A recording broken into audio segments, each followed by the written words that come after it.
नमस्कार दोस्तों, मेरा नाम नरेंद्र पांडे। दोस्तों, आज के वीडियो में बेसिकली मैं आपको बताने जा रहा हूँ एक ऐसे कंपनी के बारे में जिसके प्रोडक्ट को आप हर दिन यूज करते हैं या आपने यूज करा होगा।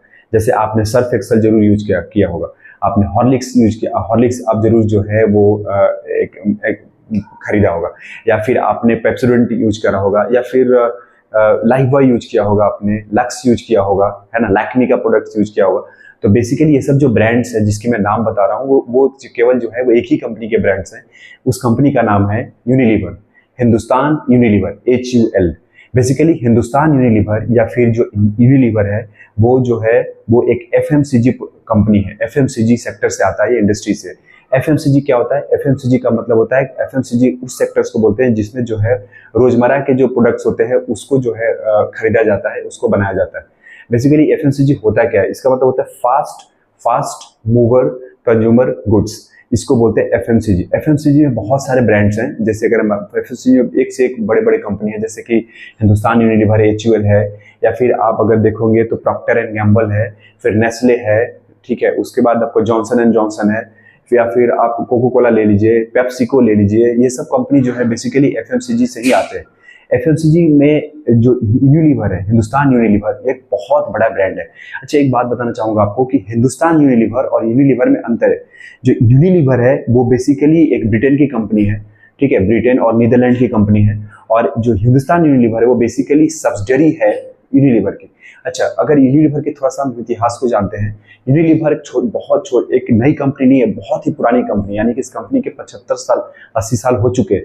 अच्छा, ये कंपनी कब स्टार्ट हुई थी? ये कंपनी की जो शुरुआत होती है वो 1929 में होती है, जब यूनिलीवर, जो कि साबुन बनाती थी ये कंपनी, बेसिकली साबुन का कारोबार था इनका, तो साबुन बनाती थी। यानी कि वो समय है जब इंडस्ट्रियल रिवोल्यूशन चल रहा था। यानी कि सोचिए कि आज़ादी से पहले की बात मैं कर रहा हूँ, जब ब्रिटेन में इंडस्ट्रियल रिवोल्यूशन चल रहा था तो लोग साफ सफाई पे ज़्यादा ध्यान दे रहे थे।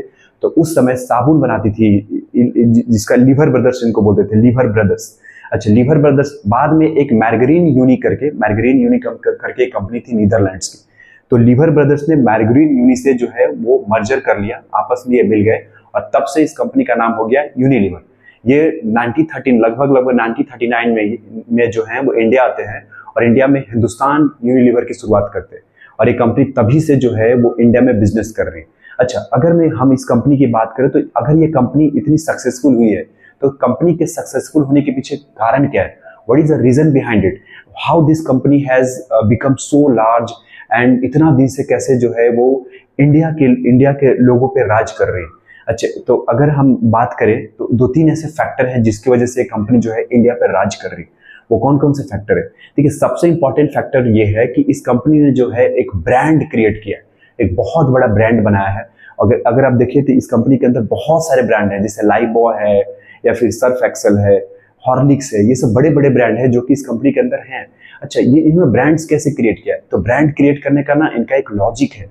ब्रांड्स क्रिएट करने का इनका FMCG के सारे जितने भी कंपनी है उनका ब्रांड क्रिएट करने का एक जो है तरीका होता है। तरीका क्या होता है कि ये जो है ये प्रोडक्ट नहीं बेचते, ये बेसिकली इमोशंस को जगा के प्रोडक्ट बेचते हैं। यानी कि इमोशन के साथ जो है ये जाते हैं। इमोशन कैसे जाते हैं? ये जैसे कि अगर मान लीजिए कि सर्फ एक्सेल है, तो सर्फ एक्सेल का जो इनका अगर मार्केटिंग स्ट्रेटजी देखिए तो ये लिखते हैं दाग अच्छे हैं। लाइफ बॉय है तो जैसे कि आपने बचपन में सुना होगा, लाइफ बॉय है जहां तंदुरुस्ती है वहां। तो बेसिकली ये एक इमोशन क्रिएट करते हैं। ब्रांड क्रिएट करने से पहले एक इमोशन लाते हैं। ये सिर्फ प्रोडक्ट नहीं बेचते, ये ब्रांड क्रिएट करते, ये बेसिकली इमोशन क्रिएट करते हैं। आपने देखा होगा कि शुरुआत में जितने भी FMCG कंपनियां, या यूनिलीवर की बात करें, हिंदुस्तान यूनिलीवर की, तो इन्होंने बहुत ज्यादा पैसा जो है वो मार्केटिंग में खर्चा किया है। चाहे वो टीवी एड्स हो, चाहे वो न्यूज़पेपर हो, चाहे वो कहीं भी हो, चाहे वो मैगजीन्स हो, सब में जो है इन्होंने पैसा खर्च किया है, और जिसकी वजह से जो है ये स्ट्रॉन्ग ब्रांड क्रिएट करने में कामयाब हो जाते हैं। अच्छा, इनको स्ट्रॉन्ग ब्रांड क्रिएट करने से क्या होता है? ये ट्रस्ट बिल्डअप कर जाता है कस्टमर के साथ। अच्छा, दूसरा जो इंपॉर्टेंट जो इनका सक्सेसफुल होने का कारण है वो ये है कि ये जो है वो इनका बहुत ही ज्यादा ह्यूज डिस्ट्रीब्यूशन स्ट्रेटजी है। यानी जिस तरीके से प्रोडक्ट को घर घर में लेके जाते हैं, ये एक बहुत बड़ी बात है। अच्छा, डिस्ट्रीब्यूशन स्ट्रेटजी ही जो है वो हिंदुस्तान लीवर को दूसरे कंपनियों से अलग कर देता है। क्योंकि अगर आपके पास प्रोडक्ट है, आप मार्केटिंग अच्छे से कर रहे हैं, तो मार्केटिंग अगर कर रहे हैं तो उसकी अवेलेबिलिटी भी होनी चाहिए। मान लीजिए कि एक कस्टमर जो है आप टीवी पे वो प्रोडक्ट देख रहा है, आज के डेट में तो चलिए वो सोशल मीडिया के जरिए, रिव्यूज के जरिए प्रोडक्ट खरीद रहा है, लेकिन पुराने जमाने में वो टीवी में या फिर रेडियो में सुन रहा है उस प्रोडक्ट के बारे में। तो जब वो खरीदने जा रहा है तो बेसिकली उसको अवेलेबिलिटी चाहिए, यानी कि वो जो है वो वहां से जाके खरीद ले। तो इनका डिस्ट्रीब्यूशन नेटवर्क जो है बहुत स्ट्रांग है। ये कहाँ नहीं है, हर जगह है। ये गांव, मतलब ये शहर, गांव, कस्बा, हर जगह जो है वो अपना डिस्ट्रीब्यूशन बनाते हैं। अच्छा, डिस्ट्रीब्यूशन नेटवर्क बनाने का इनका तरीका क्या होता है? ये मॉल में होते हैं या आपके छोटे छोटे दुकान में होंगे, ये छोटे छोटे रिटेलर्स के पास होंगे, हर किसी के पास होंगे। अच्छा, इन्होंने एक और भी एक बहुत ही ज्यादा बिजनेस करने, अपने प्रोडक्ट को पहुंचाने का तरीका अपनाया था कि जो है वो मतलब बेसिकली वुमेन को टारगेट करते थे और वुमेन से बिजनेस के तौर पे ये बोलते थे हमारा प्रोडक्ट बेचिए और आपको उसके बदले में कमीशन मिलेगा। तो उसके जरिए भी ये जो है डिस्ट्रीब्यूशन के जरिए भी गए। तो डिस्ट्रीब्यूशंस और ब्रांड, ये दो ही चीज था जो कि इस कंपनी को एक बड़े लेवल पे लेके चला गया। अच्छा, तीसरा जो इंपॉर्टेंट इनकी स्ट्रेटजी थी वो ये था कि इन्होंने कस्टमर के पेन पॉइंट को समझा। कैसे कस्टमर के पेन पॉइंट को समझा? क्योंकि उनको पता था कि अगर उनको गांव में जाना है, अगर उनको गांव में जाना है तो गांव में ये 200 का प्रोडक्ट कोई नहीं खरीदेगा।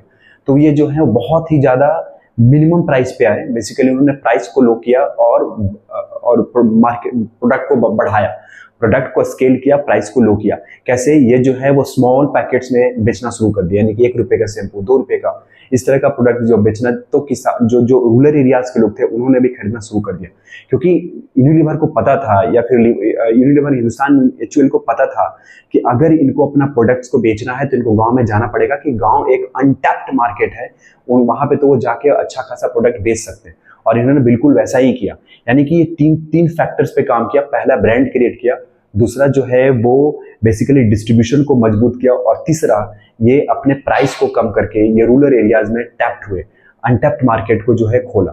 तो 3 इंपॉर्टेंट चीज है जिसकी वजह से यूनिलीवर आज इतनी बड़ी कंपनी बनी। अच्छा, इनके कुछ चैलेंजेस भी है। चैलेंजेस क्या है कि हिंदुस्तान यूनिलीवर के कंपटीटर भी बहुत ज्यादा है, क्योंकि FMCG प्रोडक्ट्स में कंपटीशन बहुत ज्यादा है। अगर आप देखेंगे तो FMCG में कंपटीशन बहुत हाई है। क्या हाई है? अगर आप देखेंगे, नेस्ले जो है एक बहुत बड़ा ब्रांड है जो कि पूरा वर्ल्ड में है, जिस यूनिलीवर की तरह, क्योंकि यूनिलीवर भी जो है वो मल्टीनेशनल कंपनी है। तो नेस्ले से इनको कंपटीशन मिलता है, इनको जो है डाबर से कंपटीशन मिलता है, जो कि भारत की कंपनी है। डाबर शुरुआत में एक आयुर्वेदिक कंपनी थी। अच्छा, उसके बाद इनको जो है वो पार्ले से कंपटीशन मिलता है। इनको बहुत सारे इनको अच्छे खासे प्रॉक्टर एंड गैम्बल से, जिसको हम P&G बोलते हैं, उससे इनको अच्छा खासा कंपटीशन मिलता है। तो कंपटीशन बहुत तगड़ा है। अच्छा, एक चीज और देखें कि अगर आज के डेट में इनको एक और कंपटीशन मिलता है जिसको बोलते हैं हम D2C brand. D2C brand basically क्या होता है? डायरेक्ट टू कस्टमर, यानी कि कुछ कंपनियां ऐसे हैं जो बेसिकली रिटेलर के पास जाते ही नहीं है, ये बेसिकली होलसेलर खोजते ही नहीं है, डिस्ट्रीब्यूटर नहीं ढूंढते। ये क्या करते हैं? ये अपना एक वेबसाइट बनाते हैं और वेबसाइट बनाने के जरिए डायरेक्ट कस्टमर के पास जाते हैं। तो इनको लोकल कंपनी से भी बहुत ज्यादा प्रॉब्लम है, लोकल कंपनी से भी इनको कंपटीशन का डर है। तो लेकिन अब अगर आप देखेंगे तो ये बहुत साल से हैं, तो इन्होंने उसका भी तरीका ढूंढ लिया है।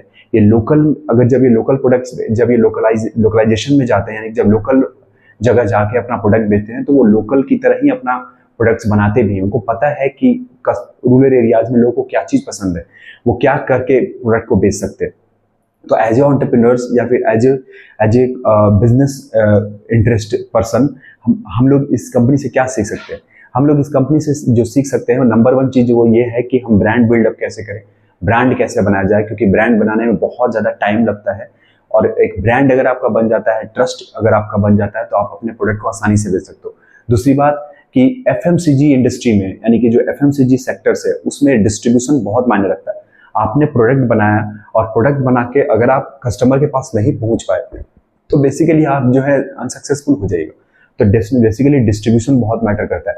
तीसरा जो है वो कस्टमर्स को समझना, यानी कि अगर आप देखेंगे तो जो हिंदुस्तान यूनिलीवर ने एक तरीके से कस्टमर को सेगमेंटाइजेशन में बांटा है, यानी कि कुछ प्रीमियम प्रोडक्ट्स भी बेच रहे हैं, कुछ ऐसे प्रोडक्ट भी बेच रहे हैं जो है वो बहुत ज्यादा कॉस्टली नहीं है, जो कि रूरल एरियाज के लोगों के लिए बेच रहे हैं, तो उनके लिए बेच रहे हैं। तो ये आप देख सकते हैं कि ये भी एक तरीका है। अच्छा, अगर हम बात करें फ्यूचर पर्सपेक्टिव की, तो फ्यूचर पर्सपेक्टिव में भी इस कंपनी को आगे बढ़ने का बहुत अच्छा मौका है, क्योंकि ये कंपनी जो है अब वो ई-कॉमर्स पे शिफ्ट हो सकती है, क्योंकि आज का जमाना पूरी तरीके से ई-कॉमर्स का है। तो कंपनी को जो है वो डिस्ट्रीब्यूशन ई-कॉमर्स के जरिए भी कर सकती है, यानी कि ऑनलाइन अपना प्रोडक्ट बेच सकते हैं, ऑनलाइन प्रोडक्ट करके अच्छा खासा कमा सकते हैं, और ये कर भी रहे हैं। ये हर जगह है, ये ऑनलाइन अगर आप देखोगे अच्छे खासे प्लेटफॉर्म पे अवेलेबल है और अपने प्रोडक्ट्स को बेच रहे हैं। तो FMCG में हिंदुस्तान यूनिलीवर एक बहुत बड़ा ब्रांड है, और इस ब्रांड बनाने के पीछे कारण क्या है कि इन्होंने लगातार 30-40 साल 50 साल ब्रांड बनाने में मेहनत किया है। शुरुआती में मार्केटिंग स्ट्रेटजी इनकी अलग थी, आज की मार्केटिंग स्ट्रेटजी इनकी अलग है। पूरी तरीके से जो है ये कंपनी ब्रांड पे, डिस्ट्रीब्यूशन पे और एक जो छोटा रूरल एरियाज को समझ के काम करने से सक्सेसफुल हुई है। आई होप कि ये वीडियो आपको समझ में होगा। मिलते हैं अगले वीडियो में, तब तक के लिए नमस्कार।